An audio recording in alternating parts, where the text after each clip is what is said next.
li soxla ay géré ko naxtaan ba jot gën a soxla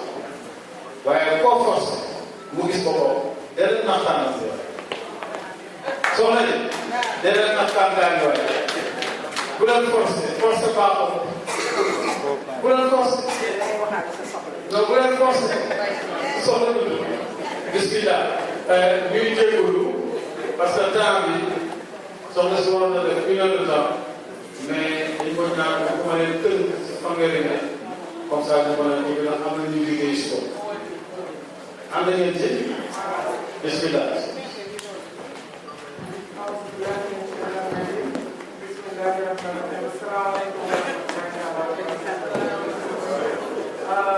xam naa yéen ñëpp dama leen di souhaité happy Women's Day di leen di ñaanal yàlla may ñu ñu koy teewe ay yooni yoon te yoon bu ñu ko teewee rek yàlla na doon yokkute ci ñun mu doon yokkute spirituel doon yokkute économique social gën a boole suñuy famille gën a boole suñuy xarit gën a boole suñuy dëkkandoo ak suñuy am ci jàmm da ngeen may tuuti rek ma am loo xamante ni dama koy def ndax comme dañu nekk ci Amérique am ay mbokk yoo xamante ni dañu fi nekk je pense que ñun ñëpp yaakaar naa ni dégg nañ làkk bi ñu def benn petite présentation en anglais pour mën leen a boole ci biir ndax dañuy sant yàlla rek ndax léegi ñun doon nañ des femmes globales donc macha allah ñu ngi Amérique donc je pense que ñi ñu fi toog nii ñëpp ñu diplômé ñoo fi nekk ñu am xam-xam ñoo fi nekk mais aussi yàlla def na li nga xamante ne bii moom mooy qualité bi ma gën a neex ci les femmes sénégalaises mooy am ngeen adaptation macha allah fu ngeen mën di dem ñu ràññee leen kon may leen ma quelques minutes rek ma def une petite présentation en anglais. Ladies and gentlemen, I would like to thank you and welcome you today for our celebration for International Women's Day. I wish all of you a happy Women's Day, including the men in the house and in the building as well. As we know, International Women's Day is very important for all of us. Not only for women, but all men and women, children and the youth as well. It is very important for us today. It is very important for us today to recognize the importance of this day. Not only because we are here to celebrate it, but I would like to have a conversation with all of you. It is not as well as we would like to call it a conference. Photography. It is a candid discussion I would like to have with my community today. The theme that I have to discuss today is building peace in the spirit of men and women. And I would like to thank Imam Dabo for a very well and explicit remarks that he has done. Assalamu alaikum. Ngeen baal ñu dañu ñëw pour toog ñu déglu please ñuy wax may leen ñu rek ñu mën a def conférence en 30 minutes ñu waxtaan photographie dimbali leen ñu seen photo yi ngeen dégg tuuti ñu pare ngeen doog a jaay je vous en prie parce que bëgguñu yàq organisation bi ngeen baal ñu bu ma déglu nag yàlla na yàlla déglu rek bàyyi ko moom ndax ànd si jëlee ci daal. Thank you. So it is very important, like I was saying, for us to recognize the importance and the urgency of our state as women in the society. Like you know, the theme for today is building peace in the spirit of men and women. Because of time, maybe we don't have the time to really debate on that or extrapolate on that, but it is very important for us to know that peace is nothing but just living in harmony between men and women. Having perfect understanding of our role as women and their role as men. I know that we always like to talk about parity, or we always talk about equal rights for men, equal rights for women, and personally I'm always against it. Just like Imam Dabo was just saying, I don't have to fight for my rights. I was given my rights. I was given my rights since I was born. I was born to complement. I was born to nurture. I was born to build a society, and a strong society. So why do we choose to give up what was dearly given to us and try to fight for something that is not us. It is not possible for us to ever be able to accept that burden. So in order for us to foster peace in our home, in order for us to foster peace in our community, it is imperative that we know our place as women. I will have to start by telling you that before we can have peace in the society, we have to know exactly what is triggering that peace, what is endangering our peace. A lot of people will tell you that in order for us to have peace, we will have to resolve a lot of issues. And one of them is war. We are in a world where when people disagree with one another, they resort to power. When people disagree with one another, they resort to arms. It's because we have learned that anger or violence is the ultimate answer for all our needs. And in order for us to be able to stop that, we need to realize what are the roots that is triggering our behavior. Now, there is a very good example I always like to give, and it is given by a very important man, and his name is Herman Zur. One day they were asking him about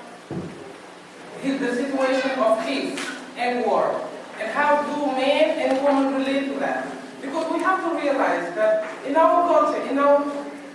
culture, being the African culture, we always think about women as being the loving, the nurturing, and men being the violent, the warrior. We always root for our men to go fight. I remember usually when we were younger, and people would tell us about our role as women. Even in the war, when it comes to war, you see that the woman will be there to cheer their husbands, cheer their brothers, their uncles. So we never really identify ourselves as the perpetrators of war. And since our theme today is about building peace in the spirit of men and women, it's very important for us to know that both of us and both genders have a role in that. And if you allow me in few words, I'll try to explain what are the roles of men, what are the roles of women in war. Because before you can talk about peace, we'll have to talk about what is intriguing those behaviors in human beings. Now, first of all, if I give you an example of when we go to war, you will always see men going to war, being ready for war. And you've never seen a woman in the front line when it comes to war. Yet women are suffering. They are dying when war happens. They're losing their brothers, they're losing their husbands, they're losing their sons. But have you ever thought about it? That while that man is braving himself, while that soldier is picking up the arms in order for him to go and fight the enemy, he's working along with the woman in his life. So it's very delicate, but it's very important for us to realize that even in war, the woman is still present. Because there is this man I was just telling you about, his name is Herman Zur. And he said that he never realized the strength of a woman until he was a lieutenant in the army going for war. And what did he find out? He found out that while he was there, a lot of his military friends was not worried about how many people they killed. They wasn't worried about how many people they could took down. They were more worried about what their wife or girlfriend would think about them when they get back home. So that shows you right there that it's very important to know our situation as women. And you could recall that during the time of the Prophet Muhammad ﷺ, it was very important to know that the woman in the life of the Sahabas had a very important role. Because they were the ones to prepare them psychologically. They were the ones to prepare them physically, but also they made sure that they held down the house. When war happens or distress happens in the community, the woman is always there. As soon as the men in their lives walk away to go to fight, the woman will be the one to transform herself and become a head of household. The woman would be the one to become the business leader. The woman would be the one to go outside, from their household to the city, in the people's life, and always ensure that everything is well taken care of. So it's important. In order for us to build a culture of peace, it's very important for us to realize that there is no such as differences between the two genders, yet we have a fight to implement a culture of complementarity. And I would like to point out that most of the time, because a lot of people maybe have misconceptions about the status of the African woman, we are most often viewed as weak. We are often viewed as illiterate, or maybe not having enough power, or I would say decision-making power in order for us to establish a just community. I'll just give you an example. This year at the UN, at the United Nations, the theme of the year was how to implement rule of woman and how to help them achieve the media and achieve means of development through the media. And I was just telling to one of the delegations there, I told them that it is very important for you to know that in Africa, in Senegal, women had a strong power when it comes to media. Maybe we never realized it. But when you go to the naming ceremony, or we go to anything that has given place the woman, the African woman, in order for them to express themselves, they make sure they were loud and clear and they was heard. And one of the things that we'll tell you about it is that when we go to the naming ceremony, we always have our proud griots that will be there, making sure that the information is translated. That's media to me, and that's power to me. So we need to realize that. But what do we do with our power? What do we do with the power that we have as a woman? And that's where we succeed, or that's where we fail. As a woman, we have the power to raise a society. But a woman can never raise a society until she is ready. Until she is ready to take her society in charge. And we have to come back to those beautiful years of Islamic evolution, where the woman was the center of all pride. And we can never get to that age again until we are ready emotionally and socially as women. And I would like to share some strategies for you to allow us to build peace into our community. And for the woman to build peace into our community, it's very important for us to take into consideration what Mr. Nya was just saying earlier, and it is for us to empower ourselves economically by buying land, by making sure that we access to the decision powers.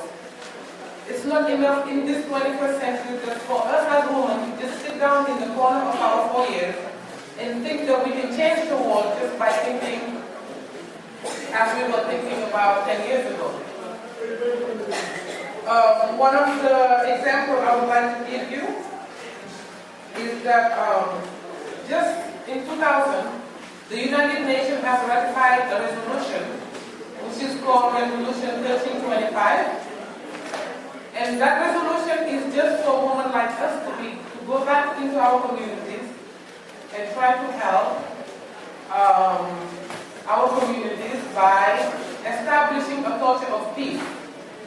The resolution 1325 is as follows. If you bear with me just a few seconds, I will read you a little excerpt from that resolution to allow you to gain a little understanding of it, and hopefully you will be able to take it back into your home and your place of business and share it with other people. It says that the most influential international statement on gender, the most influential international statement on gender, peace and security is the United Nations Resolution 1325, which calls for action in 4 interrelated areas. of women in the decision making, which is very important. If you understand that we are the stone breaking, we are the backbone of society, and if we understand that we have to have proper education, we have to have access to the media, then you should understand that it's very important for us as women to access decision-making levels. It's not enough for us as women to be just. It's not enough for us as women to be just active in the public field, but we also be able to access the presidency. We should be able to talk to our president. Women should be able to talk to the imam if it's possible. We should be able to have access to all leaders. Not only have access to them, but we should be part of that. So please make sure that you go and you take the application that is necessary for all of us. It's not only a right, it's a must for all of us to be able to have that education. The other part that the resolution 225 is also calling is the participation on gender perspective in training in peacekeeping. And one of the good examples of that is that there is a good foundation that's called Pan Africa Solidarity. If you understand, if you ever heard of Miss Binta Diop, she's one of the founder of that foundation. And she was one of the 100 most important people named by Time News magazine. And it says a lot. It is a very good example that us as women, we need to be in the forefront of decision making. We need to be in the forefront of peace building, because when there is peace, then we are succeeding in our economic endeavors. We succeed as women, we succeed as mothers, we succeed as leaders in our community. Please allow me and let me know if I have how many minutes I have. Okay, so I will just very quickly, I would like to thank for all of you that came here. But dama koy yamale foofu rek mais aussi ma baamu ko ci wolof parce que xam naa ni tamit ak lu mu neex ñu nekk ci dëkk bi ak li fi yàgg day baax ko ñu laajante ci sunu laaj ñu waxtaan ci sunu laaj tey nag nee naa leen ñeent conférence la ñuy def mais day doon discussion boo xam ne dañ koy wax ndax thème tey bi dafa doon lu am solo muy jigéen ak jàmm ak jigéen ak jàmm nan lañ koy mën a jëlee ñu indiwaat ko ci sunu bopp ñu defaat ko ba nga xamante ni ñun ñi nga xamante ni ñu ñooy jigéen te nekk ci dëkk bi ñu mën ko jël mën a utiliser pouvoir bi ñu am en tant que jigéen ànd ci nag ak suñuy jëkkër suñuy borom kër suñuy rakk suñuy mag ak suñuy tonton ñu xool nan la ñuy def bu mën a ànd ak ñoom liggéey ndax nag il faut que ñu reconnaître que ñun ñoo mën a def jàmm ne ñun ñoo ko mën a yàq ba tax na booy seet si sunu culture même si sunu culture rek mais culture yu bari buñ nee jigéen li ñu njëkk a xool ci moom mooy rafetaay bi leneen lu ñuy xool ci moom mooy seddaay bi leneen lu ñuy xool ci moom mooy li ñuy wax ability to nurture and love maanaam nan lay bëggee wala nan nga mën a yore waaye loolu nag li muy baax dafa am lu ko def ndax imam daal daf fi wax sant delloo ci jamono bu nekk muy jamono bi nga xamante ne Yonent bi sallallahu alayhi wa sallam mu ngi fi woon nga xam ni jamono bi muy ñëw jigéen dafa perdre bépp pouvoir jigéen perdre bépp droit mu ñëw indil ñu ko mu neex ci ñun lool mu doon jamono boo xamante ne ni jigéen dafa nekkoon ci moment yi nga xamante ni dañuy nekk décision dañuy dem consulter au niveau social au niveau politique niveau boo ko si dem rek yaa ko fekk jigéen mu toog yor xelam ak xalaatam mais aussi mu koy cher jamono Yonent bi sallallahu alayhi wa sallam saa su jigéen jàppee dem na seeti ko jigéen ñi dañ leen di gis dañ nekkoon ñoo xamante ne dañu involve woon seen bopp ci communauté bi bu saxaaba yi daan waajal pour dem di xare bi ñoom seen wàllu bopp dañ leen daan sàmm. sàmm seen ginnaaw di sàmm seen ginnaaw borom kër kon ñun rôle bi ñu am foog ñu xam ko mais tamit bu ñu ko xamee ba pare foog ñu jariñoo ko ndax jariñ boobu moo ñuy jariñ boobu mooy jariñ suñu njaboot ëllëg si ñu ni jigéen nan la mën a sàmmee boppam nan la jigéen mën a fexee ba ànd ak jëkkëram wala rakkam wala magam wala ki ko yàlla booleel ngir ñu mën a fexe ba jàmm mën a am ci réew mi loolu mën a am foog ñun ñu xam suñu waar te loolu li ñu koy may mooy ñu dem jàngi macha allah li ñu fi nekk ñëpp ay jigéen yu capable la parce que on l'a prouvé vous l'avez prouvé you proved it in many ways than one chaque jour yéen a ngi jóg di dem di liggéey jigéen tabax na fi kër jël njabootam dugal jigéen liggéey na ba jeex ba jël doomam yóbbu ko college mu graduate with masters jigéen liggéey na di yor ndeyam di yor baayam yor jëkkëram sax na te terewul di ko sëyal terewul li rôle bi nga xamante ni moom la ko yàlla jox mu jël loolu boobu téyewaat ko toujours damay wax ne li mesure bi nga xamante ni ci ngay mesurer jigéen nekkul ci yére yi mu sol ndax yére yi buñ ko jëndee teg ñu dindi maquillage bu rafet bi ñu rafetal teg at the end of the day lépp rek mooy des muy suñu conscience mais dafa am loo xamante ne nii dafa am importance te foog ñu noté ndax amul suñu société mooy suñu doom yi nga xamante ni ñoom ñooy juddoo fii ay xale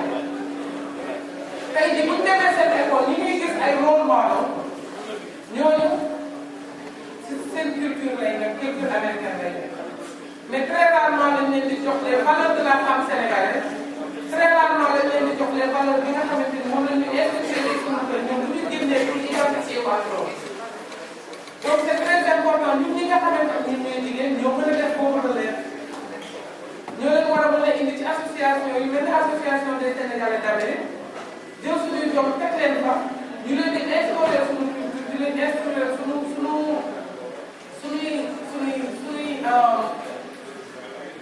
habits ak lépp loo xamante ni moom la ñu bëgg instaurer ci ñoom te loolu ñun bala ñu koy mën a am il faut que ñu soit indépendant en tant que jigéen te il faut que tamit ñu xam ni pour que ñu mën a establish a culture of peace we can never do it alone division amul complémentarité moo am te fekk ñu ngi jël suñu rôle en tant que jigéen bëgg ko xeet di wuti leneen dinañ perte ñun yàlla daf ñu cëral yàlla daf ñu doole te ci doole boobu rek la ñu mën a jël mën a changer suñu vie changer suñu société dama leen di wax sànq ne leen United Nations dafa am benn résolution bu am solo résolution bu ñu créé en 2000 muy résolution 1325 résolution boobu li mu wax mooy maanaam seetlu nañ ni bu conflit amee jigéen ñi gën a sonn ndax jigéen ñi ñoom la ñuy violé jigéen ñi ñoom la ñuy rey seeni doom la ñuy yóbbu armée seeni jëkkër la ñuy rey ci guerre bu ñu dellu see ñoom ñooy toogaat ci kër gi war ko liggéey kon ñun suñu rôle ci société dafa am solo ba tax na résolution boobu li mu wax mooy. photographe please. nañu fexe ba ñun ñi nga xamante ni ñooy jigéen ñun ñi nga xamante ni ñooy jigéen nañu fexe ba dañuy inclure ci level yi nga xamante ni moom mooy level yi fa ñu nekkee décision ñu bokk fa nga xamante ni fa la président bi di toog ñu bokk fa gis nga waa Libéria dañu am benn exemple bu baax bu ñu def en 2003 dañu amoon problème seen mu am benn association bu ñuy wax de Minority Women's Network muy association bu mag sax boo xamante ni soxna Binta Diop bi nga xamante ni moom mooy directrice su Femme Afrique Solidarité di def liggéey bu mag ci di teg jàmm ci dëkk bi mais aussi partout dans le monde donc elle était là-bas moom bokk na ci ñi nga xamante ni coordonné nañ Minority Women's Network ay jigéen takk seen tànk te bu ñu taxaw fenn dañuy dem ba ci président de la république te buñ fa demee duñ ko wax suñuy soxlay bopp dañuy ànd ak moom liggéey fexe ba jàmm dellu suñu jigéen ñoo ngi def seen groupement donc dem ba pare ne ko da ngay toog déglu président bi toog déglu leen keroog bi ñuy def seen meeting boobu di def seen réunion bi keroog ak bi ñu fay jóge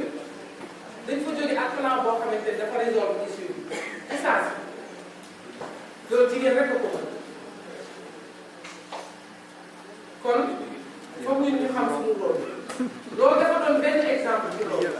imam Daba sànq wax nañu exemple yu bari yoo xamante ni jigéen jël na ko di ko établir société kon li ñuy toogee di ko we elaborate par exemple di ko waxee ci lu bari loo xamante ni kii ay wax la yoo xamante ni peut-être pour ñu dimbale ci lu bari nañu delluwaat defaat prise de conscience xam ñun suñu rôle en tant que woman te xam ne ñun suñu rôle bu fi jógee rek dara du baax toujours damay def allusion ci sama fondation bi nga xamante ne il faut créer léegi ça doit faire 4 ans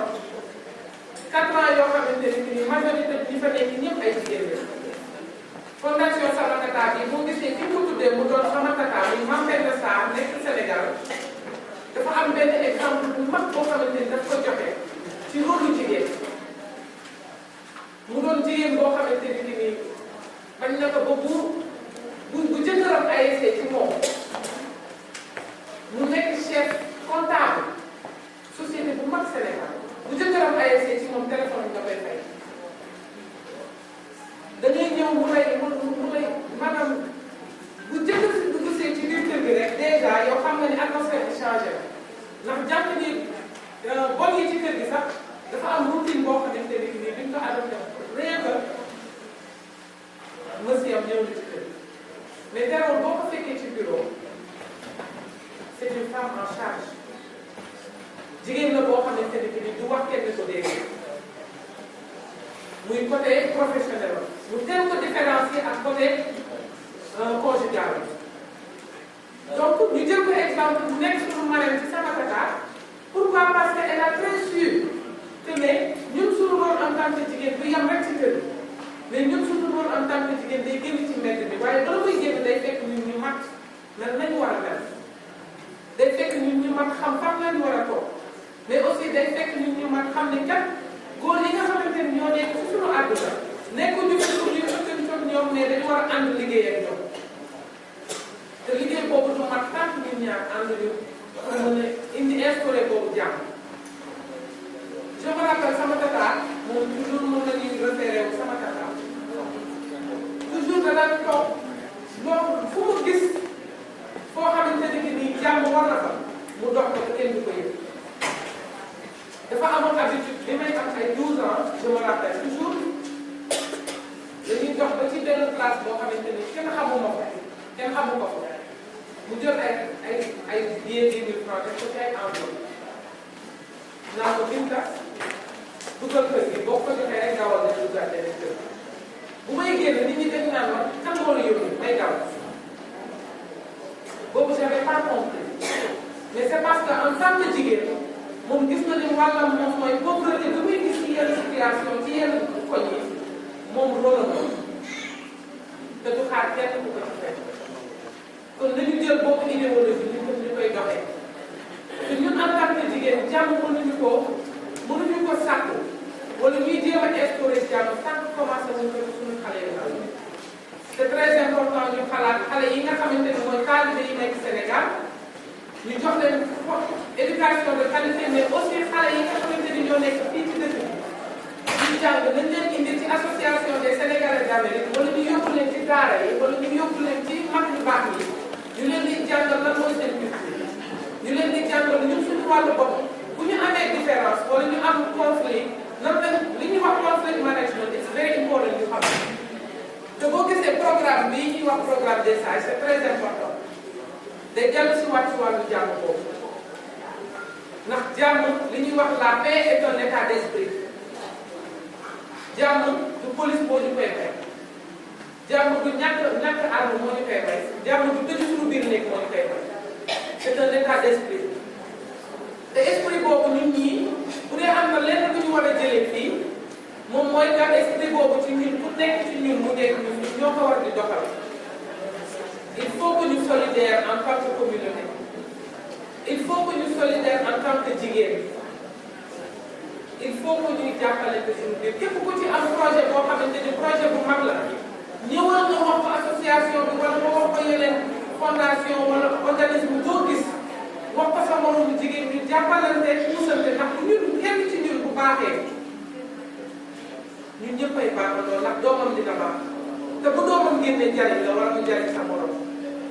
kon nañuy jàppalante mais aussi balaa sama temps di jeex je ne sais pas combien de minutes moo dese d'ailleurs almost fini lenn rek laay I'm sorry lenn rek laay def pour jeexal parce que sama temps jeex na te bëgguma abuser mooy dama leen di ñaax ñun ñëpp en tant que jigéen nañu delluwaat ci suñuy fondation nañu delluwaat jàppante ak suñu jëkkër yi jàppante ak suñu rakk yi te loolu li ñu may mooy ñu warmal leen ci position bi ñu taxaw ñoom jàppale leen ci liggéey bi ñuy liggéey mais aussi nit ñu xam suñu wàll ñu ñuy jigéen nañu jàppante suñu biir nañu boole suñu xol yi boole suñu loxo yi jël suñuy doom indiwaat leen ci association bi ñuy def ay projet ñu leen di jàngal am na benn exemple toujours bu may joxe sama doom keroog anniversaire am bi mu jotee dama ko ne dinaa la jëndal cadeau waaye dama bëgg yow nga jënd cadeau jox ma jox taalibe yi amul woon lu dul woon dara je me rappelle Binta ba may toog doomam indi ma $5 jox ma jël $6 yooyu dajale ko am naa ci 24 saabu yu ndaw yu ma jënd ci Dallas store bi nga doon xëy neex ñi rek yóbbante ko Sénégal jox ko benn groupe taalibe mais jour boobu xale yi dañuy jël ci béy ko jël ci $6 yoo xam ne xale bu am 10 ans ak bu am 4 ans yoo ko jënd saa su ma koy xalaat sama yaram day yomb donc ñun changement bi ñu bëgg ñun ñoo ko mën a def suñu kër yi na ngeen joindre association bi en tant que jigéen fi leen gëwal dama leen di challenge fi leen gëwal nañu toog ba xool ni groupe bii waxtaan bi ñu fi waxtaan lan la ñuy jariñ ak ban changement la ñuy def ci àdduna bi bu déwénee yéen ñëpp dinaa leen laajal ci question bi yàlla ni yàlla may dégg ak xol yàlla may ñu fekk ay jëw yu néew yàlla bàyyi ñëw suñu góor yi suñu àdduna bi incha allah.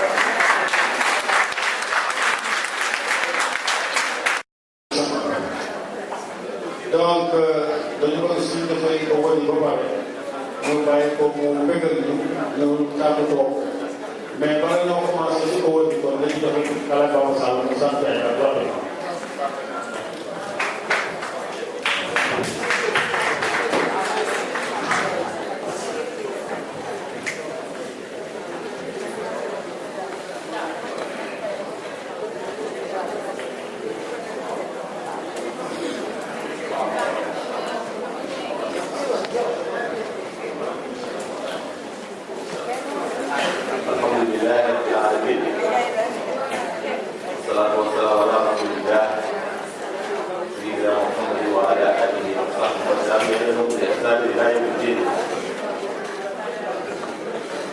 Assalamualaikum warahmatullahi wabarakatuh. Mbokk yi ñu ngi nuyoo di ndokkeel suñu yaay yi ci bés bi nga xam ne nii nee nañ tubaab yi ñëw nañ ko jagleel waaye alhamdulillah ci l'islam de moom leen jàggalee moom leen taralee moom yàgg na comme ni ko imam daa waxee léegi tabarakallah mu ne tubaab yi ñoo leen di bëgg jox ñu ne seen àq te mu ne l'islam ba dañ joxe seen àq moom yàgg na ba yonent yàlla Muhammad sallallahu alayhi wa sallam ñëwee la jigéen am àqam ba mu mat sëkk xanaa dafa fekk ne xam ñoo yéen a xamul rek seen droit waaye bu ngeen ko xamoon di ngeen xam ne l'islam joxe leen seen àq ba mu doy sëkk buñ tuuti rek bu baax nga delloo tuuti rek damay wax ne mu ne njëkk lislaam yàllaa ñuy wax ci alquran di ñu nekk ni ne wa idaa bushira ahadukum bil unsaa dhalla wajhuhu muswaddan wa huwa kadhibun yatawaaraa mina al-qawmi min suu'i maa bushira bihi ayumsikuhu alaa hunin am yadussuhu fi turaab yàllaa ñuy wax ci alquran mu ne ñu njëkkaan ku ci amaan doom bu jigéen boo ñëw ci penc mi ñu xam ne ni kii jabaram ëmboon na te am na doom mu jëf ci penc mi mu ne mi ngi njëkkal kanamam mer ba ñu tudd ndég di ko yàlla déggal doomu jigéen mu ne mi ngi nëbbu meram mi ngi xalaat ci xalam ñaareel xalaat mu ne ndax waaw damay dem gas ko suul léegi wala dama koy bàyyi ci kër gi yar ko ba mu kii ma doonal ko ñaar yooyu laa lay xalaat yàlla nee na moo bon muy xalaat boobu njëkk lislaam loolu moo amoon benn saaba ñëw na ci yonent bi sallallahu alayhi wa sallam nee ko ma ne ma def li ma def ci bàkkaar dafa rëy ba mu jékki dayoo xaw ma lu ma ko yàlla di baaxee yàlla yonent bi sallallahu alayhi wa sallam nee ko jégalu yàlla rek lislaam dagg na lépp loo xam ne jiitu woon na ko ci bàkkaar mu ne ko daal loolu dafa rëy ba mu jékki dayoo mu ne ko loolu lan la mu ne ko am naa juróom-ñaar fukki doomi jigéen ñëpp daw leen a gas suul dégg nga loolu bu njëkkaan ma ne njëkk lislaam ku amaan jabar jigéen bu jëkkër dee ñi nga xam ne ñoo war a donn alal seen baay jooju seen jabar yee dañ koy ci donnaale ñoom jigéen dafuñ ko lu dul alal rek yoo xam ne ñoo ko moom lu leen neex bi ba Yonent bi sallallahu alayhi wa sallam ñëw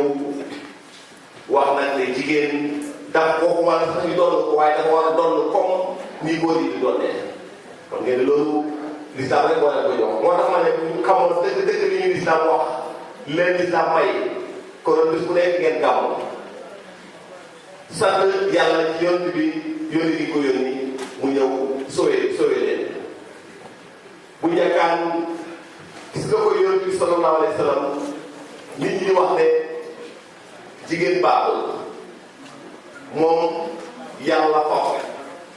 mayul lu doom bu jigéen amul benn doom bu góor bu fekk am soow ñëpp dañoo dee nekk ñuy faal képp ku ngeen gis ñuy wax ne sëriñ la tey ci àdduna bi jigéen moo ko meññ doomu jigéenam ñi rek ñoo dund ñoo jur fee bi ku ñuy wax ne sëriñ la tey kon ma ne bu ngeen xamoon dëgg-dëgg li leen yàlla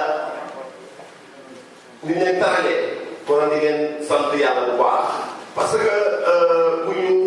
occidentaux yi ndax dafay bu ñu wax xam-xam nag ñu ne sàkku xam-xam farata la ci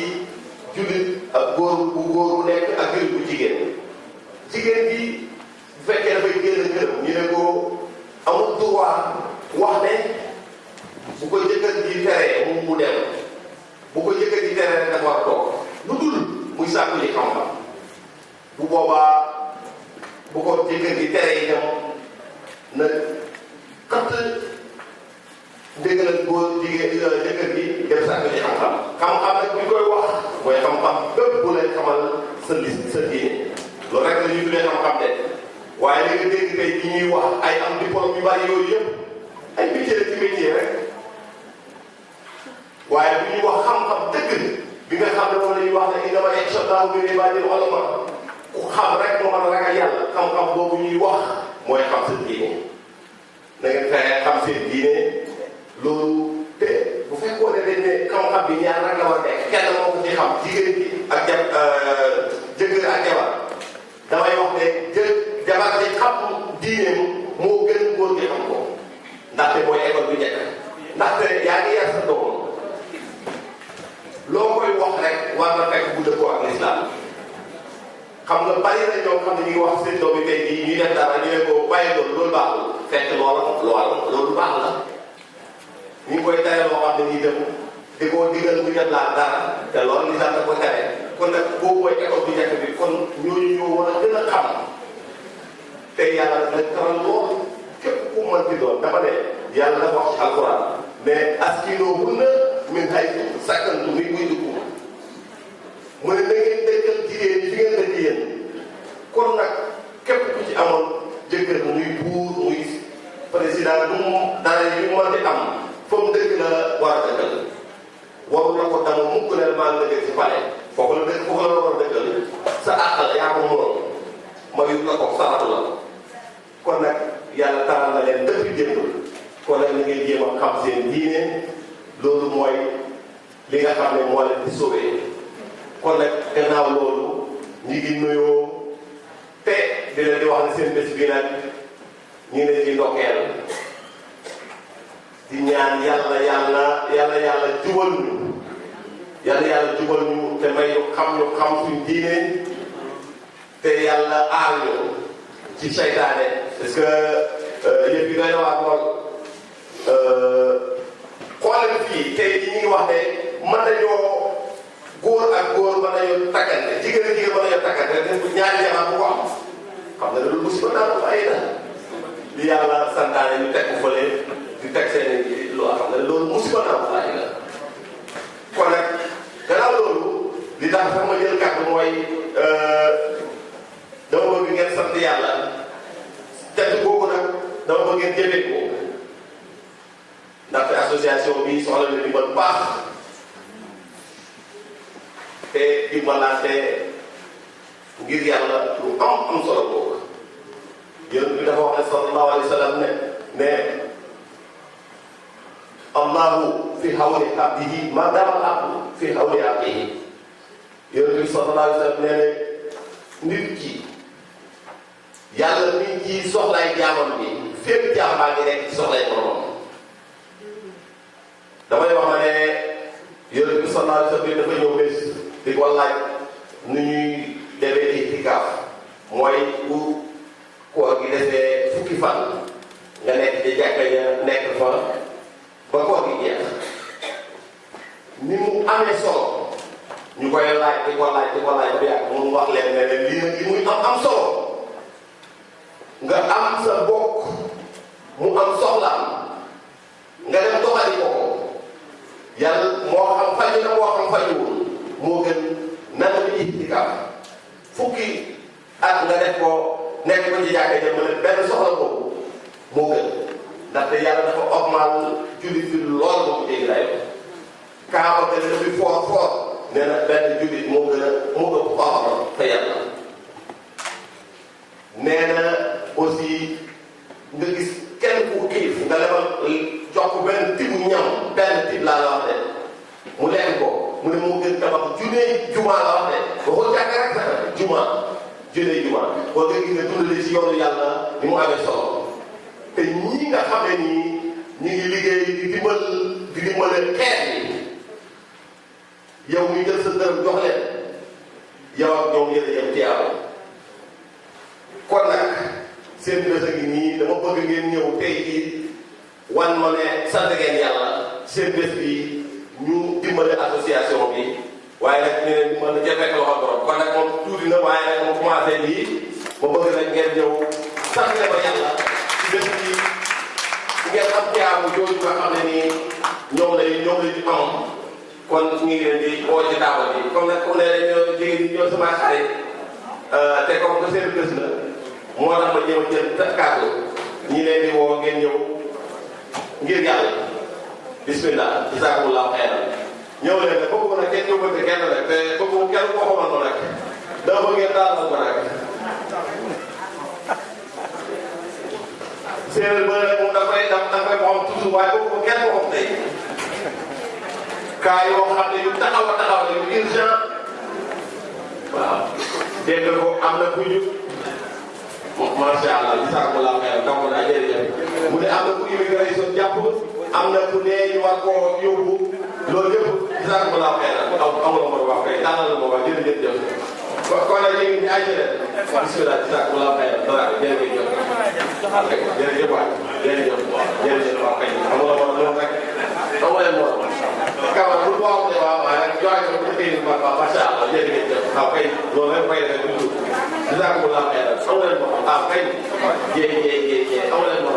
ayca bismillah. ñoo leen. bisimilah xeeral. loolu waay. jërëjëf jërëjëf jërëjëf jërëjëf. jërëjëf ñoo leen. xaw leen bu baax. waaw sama jërëjëf. déet bu ko xam ne yow séeréer bi dafay lay wax toujours la. séeréer bu kay yow wax na solo waaw baax na jërëjëf. bu ko waa kay xam leen ma bu ko xam bu leen ko xam ne. yàlla leen waaw. bu ko xam ne waa kay. dinaa ko la waxee ay déedéet. kaay leen.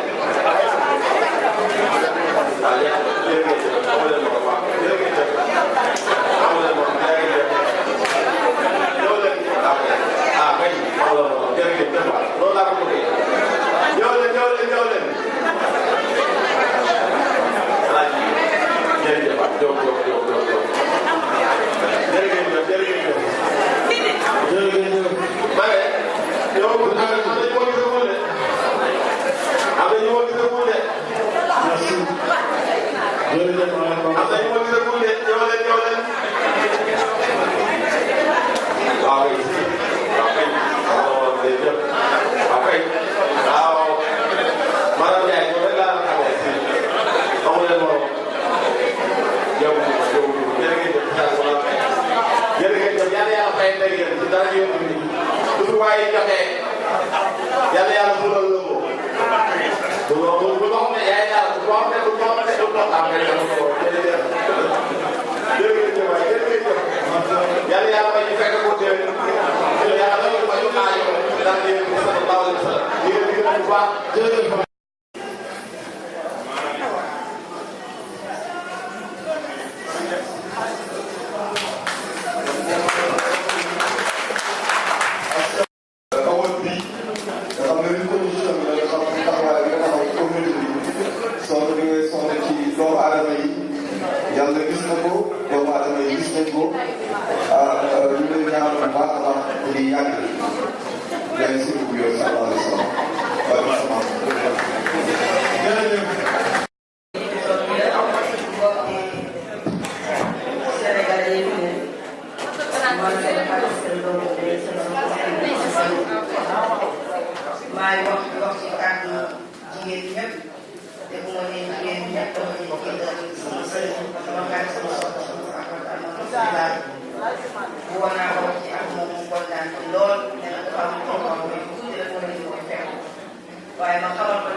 fi ne ci ñi ma ko war a waxal yërëm leen jigéen ñi ngeen jàppale leen toppatoo leen ndax jigéen nekk ci réew mi yor fi njaboot dafa metti waxuma ngi sama bopp rek li may gis laay wax ndax man sama bos bopp xëy na mën naa ko jeex waaye am na ñoo xam ne mënuñu gérer seen bos bopp démb dafa xëy dem di jël aadama téye ko loxo ko yóbbu pour mu jàng topp mbedd bi ba may yegg gis naa Sénégalais gis naa espagnol gis naa waa bi ñëpp waaye ñi ci ëpp ñi ma gis ay jigéen yoo def seen loxo doom dina yóbbu di jàng ci benn jigéen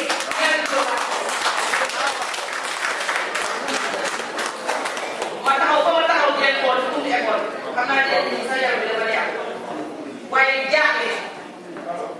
may laajte ñii ana seen papa yi ana góor suba teel dafa metti kenn du ko man mii dama leen di ko suba teel waaye bu ma defee ci ay du ñu am éducation du ñu am éducation te bu ñu amul éducation suñu coono lay doon association bi li ñu jàppanteel bëri na mais ñun individuellement li ñu jàppanteel du métti te xam naa ne lu ñu métti métti rek ñoom ñii di jàppanteel commune ñoom ñu gën a soxla kon dañ leen war leen bàyyi xel di leen jàppale di leen dimbali te ñu fexe góorgóorlu ngeen góorlu ngeen jàppale jigéen ñi ci biir kër gi jàppale jigéen ñi ci seen njaboot jàppale jigéen ñi ci biir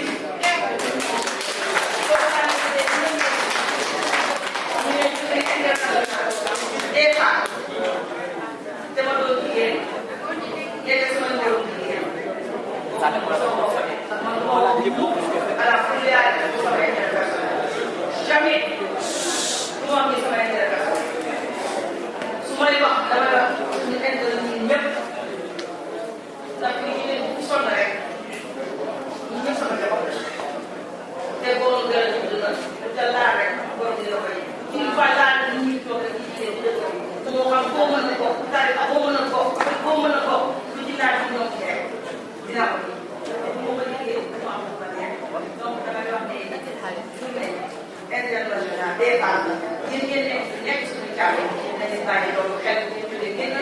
jéem a seet naka ngeen di def ba gën a doon loolu lay jàppale jigéen ñi ci seen i biir kër jàppale leen ci seen parce que seen xale ñoom ñoom ñu seen xel la rek ah seen xel la seen i kër gën a neex seen i coono wàññi ndax ay jàmbaar jërëjëf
Thank you.